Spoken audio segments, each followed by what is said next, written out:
The chandeliers burned low enough to make everything look softer than it was golden light, silver forks, and 100 faces waiting for my father to speak. Thomas Vale stood, glass raised, the same half-smile he wore at board meetings fixed to his face. My sister Lydia leaned into her new husband, radiant, untouched by tension. Some daughters, my father said, build legacies. Others just take up space. Laughter scattered around the room, thin and obedient, the kind of sound people make when they are not sure if something is a joke. I heard my mother, Vivian, laugh to a quick, practiced note, and I could almost see her hand tightening around the stem of her glass to keep her smile in place. The air went hollow. My name was not said, but it did not have to be. Everyone knew who the space taker was. I could have laughed it off. That would have been the family way polish the bruise before anyone noticed. But the words sank in like pins under skin. I rose slowly, chair scraping against the marble floor. Well, I said, steady as I could. Consider this your tax refund. Dad, I won't cost you another cent. The room froze. Forks stopped halfway to mouths. Someone coughed. My father's smile did not move, but his jaw did. Just once. Like a clock ticking, Vivian whispered. Mara, sit down. I kept standing. No, really. You should celebrate, break even at last. A few people shifted in their seats. Nervous laughter caught in their throats. Lydia's husband clinked his glass in an attempt to rescue the moment, but the sound only made the silence louder. My father lowered his voice. You are embarrassing yourself. I leaned forward slightly. Then we're even. He blinked once, that was all. No yelling. No scene, just that blink. The smallest fracture in the mask. I set my napkin on the table like a peace flag that meant nothing. Congratulations. Lydia, I said, may your marriage be profitable? The laughter died before the echo did. I walked away from the table, from the cameras, from the chandeliers that kept pretending everything was beautiful. Behind me. Someone whispered my name, maybe my mother. I kept walking, through the hall, down the steps, into air that smelled like rain and roses and champagne. My hands were shaking, but it felt like something inside me had finally exhaled. A valet hurried forward. Miss, your car. I shook my head. No. I'll walk. The night pressed close, heavy with music from the ballroom. I could still hear the laughter, forced and fading. I imagined my father sitting down again, smoothing his tie, explaining to anyone who looked uncomfortable that I'd always been too sensitive. He was good at rewriting stories in real time. He'd start with "She misunderstood me." By morning, it would become "Poor Mara. She's dramatic." By next week, we tried everything to help her. That was the rhythm of our family. He built the narrative, and we nodded until it sounded true. I passed the hotel fountain, its water lit in artificial blue. My reflection wavered across the surface. Half shadow, half light. I thought of Lydia, still smiling in photographs, protected by my silence for 27 years. Not anymore. I kept walking, heels clicking across the pavement, heartbeat loud in my ears. The music behind me swelled for the toast that followed, to a future I no longer belonged to. That was the night they toasted their control, and I began planning my escape. When I came home 2 days later, the house looked the same gray shutters, clean porch, light always on above the kitchen sink. My father believed constant light meant stability. It only made the walls look tired. He was at the dining table, laptop open, numbers glowing against his glasses. Without looking up, he said, "You made quite an exit. I didn't realize attendance was mandatory." I answered. He typed something, the keys clicking like slow applause. "You humiliated your sister. I think your speech handled that." He looked up then, eyes sharp, assessing damage. "You always twist meaning. Mara, that's the problem." "The problem," I said quietly, "is you think everything has won." From the kitchen, my mother poured coffee, calm as a nurse cleaning a wound. Your father's only concerned. He works hard for this family. The least you could do is show gratitude. I've been showing gratitude since I could walk. I said. Vivian turned, voice still soft. Don't make this bigger than it is. You embarrassed yourself. People will forget, not you. I said. She met my eyes, especially me. My father shut his laptop. The click sounded final. You're 29 years old. Mara, it's time to grow past this idea that we owe you something. You don't, I said. You already paid in full. He frowned. What does that mean? I nodded toward the table, the spreadsheet, the family trust account. I saw it open. My name's on it, no balance beside it. You keep receipts even for affection. His mouth twitched, almost a smile. It's called responsibility. Some of us understand it. I stood there a moment, heat rising behind my ribs. Right, and some of us just take up space. The silence stretched. My mother set her cup down, perfectly centered on its saucer. You should rest, she said. Travel makes you dramatic. I wanted to laugh but didn't. You mean visible? No one spoke. Somewhere in the hall. The clock ticked through the pause. My father reopened his laptop as if that ended the discussion. I walked upstairs, past the framed photo of Lydia in her cap and gown, the one where my father's arm circled her shoulder like ownership.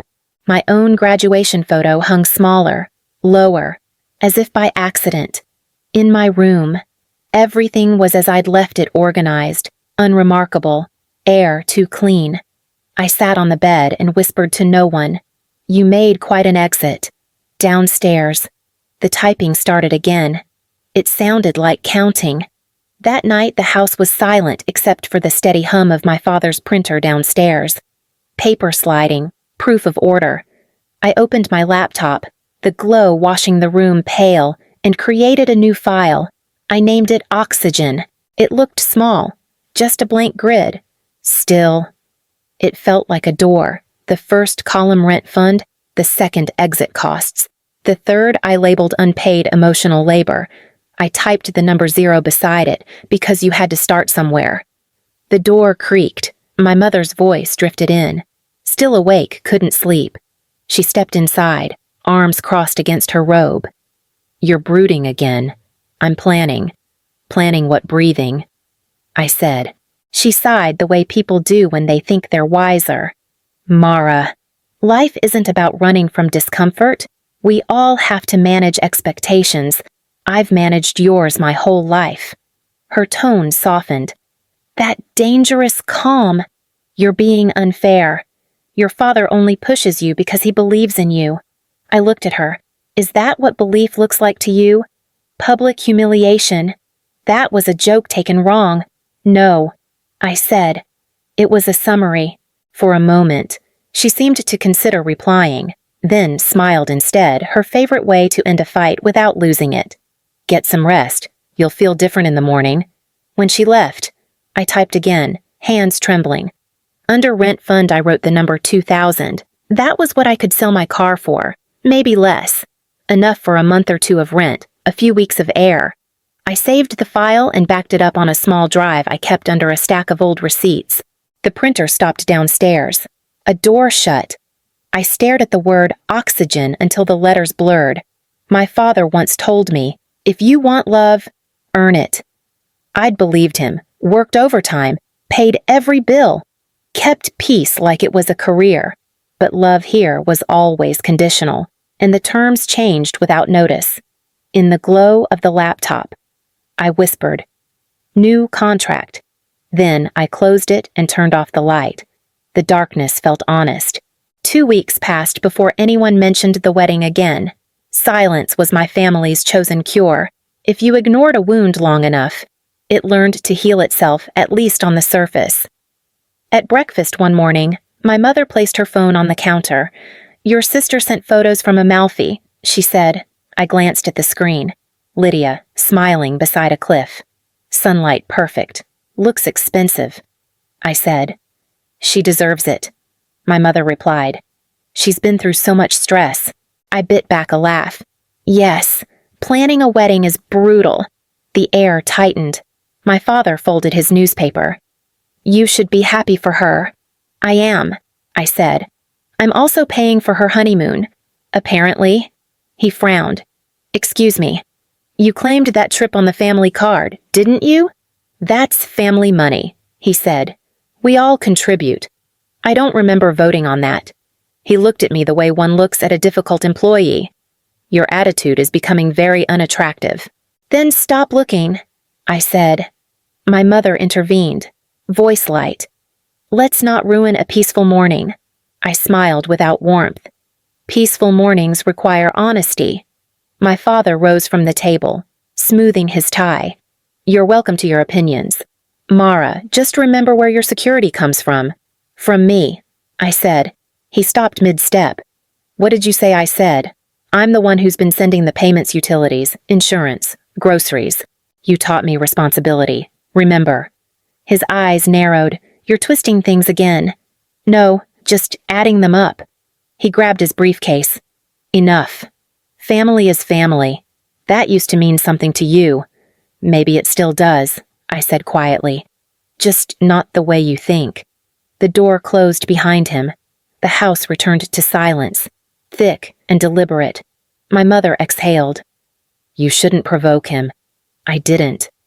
I said, rinsing my cup. I just stopped cooperating. Her face softened into worry, but I turned away. Silence, after all, was the only language this house respected. The call came just after midnight. Lydia's voice was thin, a whisper swallowed by static. He's gone, she said. Who, Evan? He left a note. Said he needs space. The word space hung between us like a cruel echo. Where are you? I asked. At the apartment, she said. I don't know what to do. By the time I arrived, half her life was already boxed. Wedding photos stacked like evidence. 2 glasses on the counter, one still wet from wine. She looked small without her husband's shadow behind her. I tried calling Mom, she said, voice trembling. She said to give him time. Of course she did, I said. Time fixes everything she doesn't want to see. Lydia sank onto the couch. I keep thinking about that night, the wedding.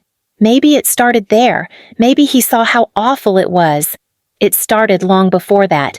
I said, you just didn't want to name it. Her eyes filled. You were right. About all of it. I sat beside her. Being right doesn't help much.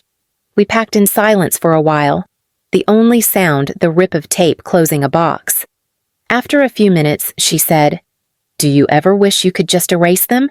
Start fresh. No, I said. I just want to breathe without asking permission. She looked at me, something like recognition flickering through her tears. You really are leaving, aren't you? I'm trying to, I said. One breath at a time. She nodded, almost smiling. I wish I had your courage. It's not courage, I said. It's survival. When the last box was sealed, she stood in the doorway, arms wrapped around herself. You were right to leave, she whispered. It's not about being right. I said, it's about breathing. She stepped forward and hugged me for the first time in years. Her voice was muffled against my shoulder. Don't let them pull you back in. I won't, by nightfall. Her boxes lined the hallway like silent witnesses. When I turned to leave, she said softly, thank you. The door clicked behind me. For once, it didn't sound like loss. When I got home that night, the house was dark except for the glow from my mother's phone. She sat on the couch, one leg crossed neatly over the other.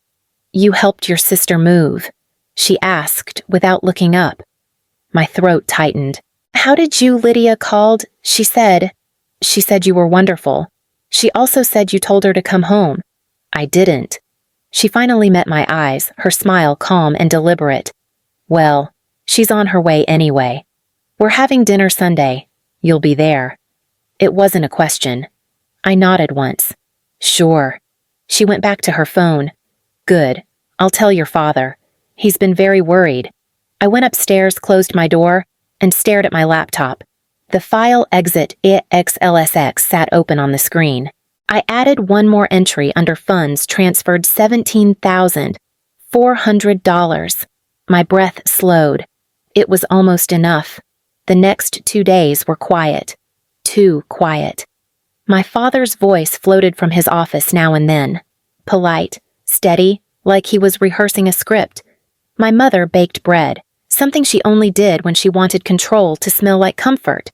Sunday came sharp and bright. I charged my phone, backed up every file, and slipped the small USB into my purse. At 6 on the dot, I walked into the dining room. The table was already set 4 plates, candles, wine breathing in crystal. My father was scrolling his phone, Lydia sitting stiff beside him. "Sit," my father said. I did. My mother poured the wine and smiled. "Your cousin Mia says you've been applying out west." I kept my tone even. "That's right." Thomas set his phone down slowly. "Portland." "Yes." Vivian folded her napkin. "We're just worried you're running from something." "Maybe I'm running toward something," I said. Lydia's gaze flicked between us.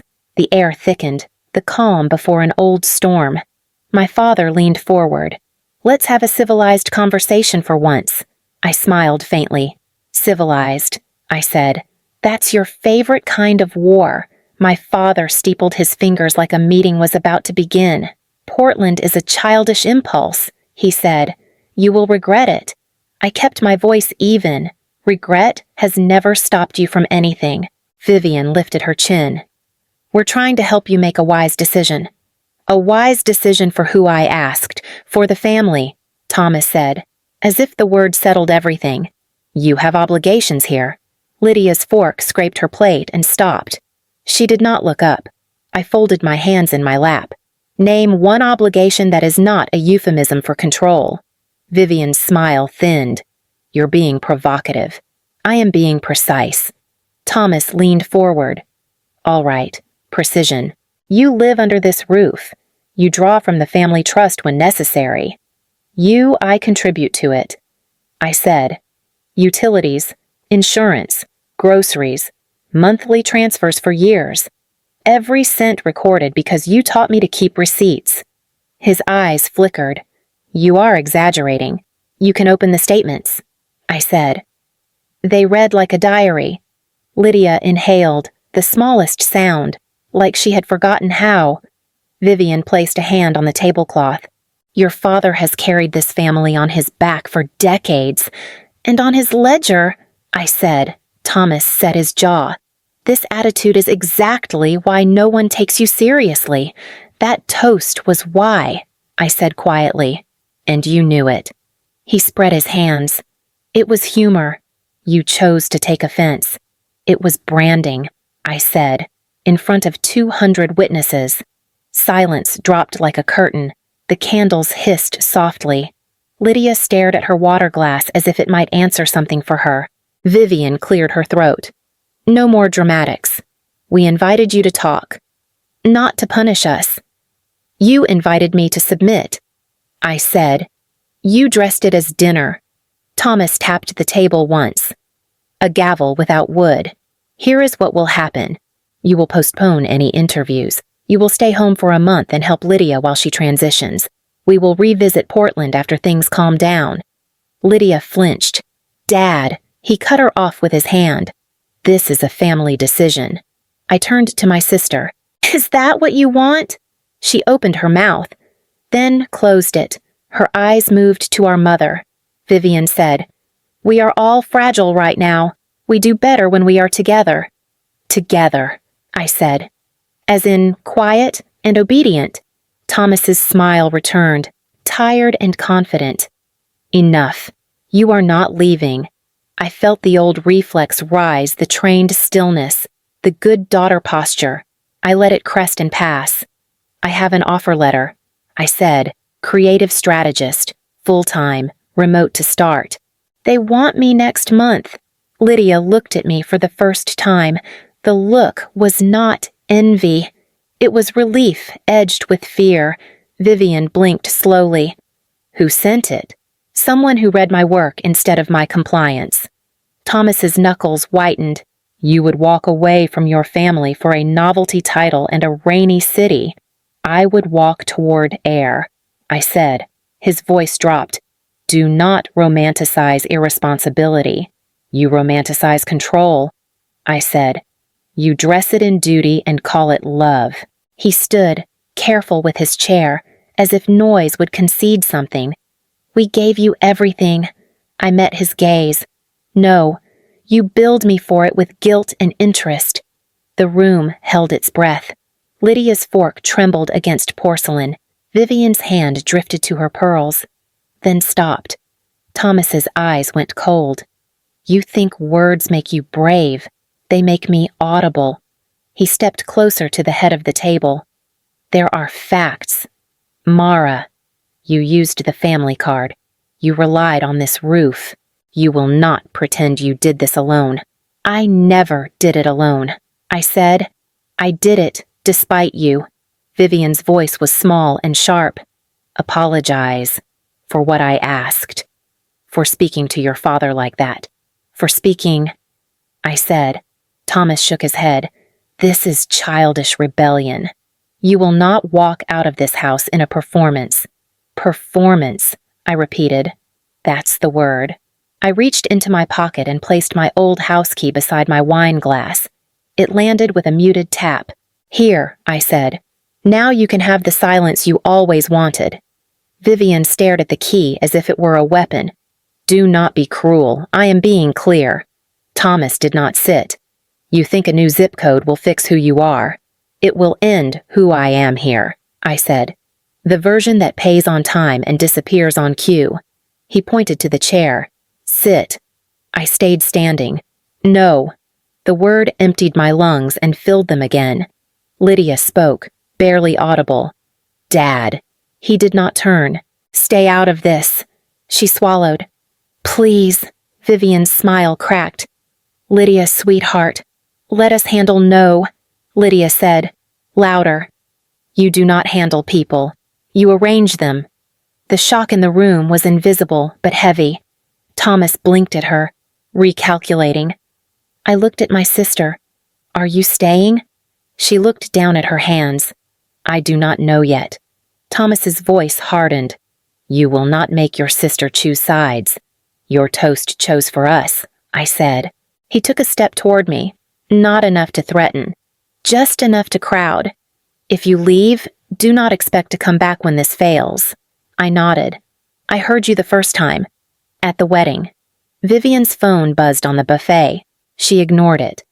You are angry. Sleep on it. Decide in the morning. You told me that after every harm. I said, mourning is how this house erases truth. Thomas spread his hands again. Patient predator. Final offer. Stay 1 month. No interviews. We help you reset. Then we talk about Portland. I reached for my purse. Steady. I am not negotiating my breath. Lydia squeezed her napkin, knuckles white. Mara, I touched her wrist. I will send an address when I land. Thomas exhaled through his nose. Where did you get the money you think will carry you so far? I met his gaze. From the same place you got your jokes. Me. He flinched. A tiny break. What did you do? I transferred what I contributed from the trust to my own account. The portion with my name on it. Clean, legal, documented. Vivian's composure faltered. You closed the account, I closed my part of it. I said, I am done paying for permission. Thomas's mouth thinned to a blade. You are making choices you cannot undo. I intend to, I said. No one moved. The candles burned down a fraction. Lydia's eyes shone, not with tears, but with something like wakefulness. I slid the chair back, slow and quiet. Thank you for dinner. Thomas spoke to the air above my head, as if that would keep me small. Do not walk away from this family. I paused at the doorway and turned. You walked away first, I said. You just did it slower. Vivian pressed her lips together, holding in 100 corrections. Lydia looked at the key on the table and then back at me, and I saw her choose to remember. I left without closing the door hard. The soft click sounded like a verdict. The house was dark when I packed. I moved quietly, careful not to wake the past. The folder labeled Next Chapter slid into my bag beside my passport and the small USB that held my plans. My phone buzzed. Lydia. Her voice trembled through the line. They know. Mara. Mom found your spreadsheet. She told Dad you were planning to humiliate them by leaving. I closed my eyes. How did she find it? She said she was checking your battery. Please, don't come back. The doors are locked. They're waiting. Her breath hitched. I'm proud of you. The line went silent. Then ended. I stood still until the quiet felt solid. Then I opened the shared family account on my phone and checked the transaction funds transferred. Account closed, clean, legal. Mine. The porch light flickered outside one last heartbeat. I whispered, You wanted me gone. Now you get your wish. At 4 a.m, I called a taxi. The driver, an older man with kind eyes, lifted my suitcase into the trunk. Airport. Yes. The neighborhood was asleep as we pulled away. Windows dark, lawns perfect, every house identical. My father's version of peace. The driver asked, Leaving for good for air? I said. He nodded, as if he'd heard that answer before. At the airport, I sat near a window. The smell of coffee and floor polish filled the air. My phone lit up again. Dad, don't make choices you can't undo. I typed, Some mistakes are the only way out, then deleted it. When the boarding call echoed, I rose. The world outside was still gray, the kind of light that makes everything equal runway, sky, and all the chances in between. As the plane climbed through the clouds, I closed my eyes. My father's words returned. Some daughters build legacies, others take up space. I smiled softly. Then watch me take all the space I need. Portland greeted me with rain soft patient and unbothered. The apartment was small, a narrow loft with a cracked window and a view of the river. Still, the air felt honest. My first week at the agency blurred together. Meetings, sketches, words that belonged to me. My new boss, a woman named Harper, looked at one of my campaign drafts and said, You have precision and empathy. That's rare. No one had ever put those two words together for me before. At night, I unpacked slowly. Each folded shirt, each book, felt like a quiet declaration that I existed on my own terms. On the 7th night, my phone buzzed an unknown number. I hesitated, then answered. Mara Lydia's voice. Calm this time. I got the job in Chicago. Mom cried. I sat down. Cried. She said she was proud of me, but it wasn't pride. It was losing control. Silence stretched, not heavy, just real. Thank you, Lydia said, for showing me it's possible. I swallowed hard. You did it yourself. Still, she said, breathe for both of us. The line clicked off. I placed the phone beside a glass of water and stared at the reflection on its surface, steady, unbroken. Outside, the rain had turned to mist, brushing against the window like a pulse. A message arrived from my new boss. Welcome aboard for real. Mara, we're lucky to have you. For the first time, the words we're lucky to have you didn't sound like a debt. I lifted the glass toward the window and whispered, Here's to breathing without permission. The quiet that followed didn't feel empty. It felt earned.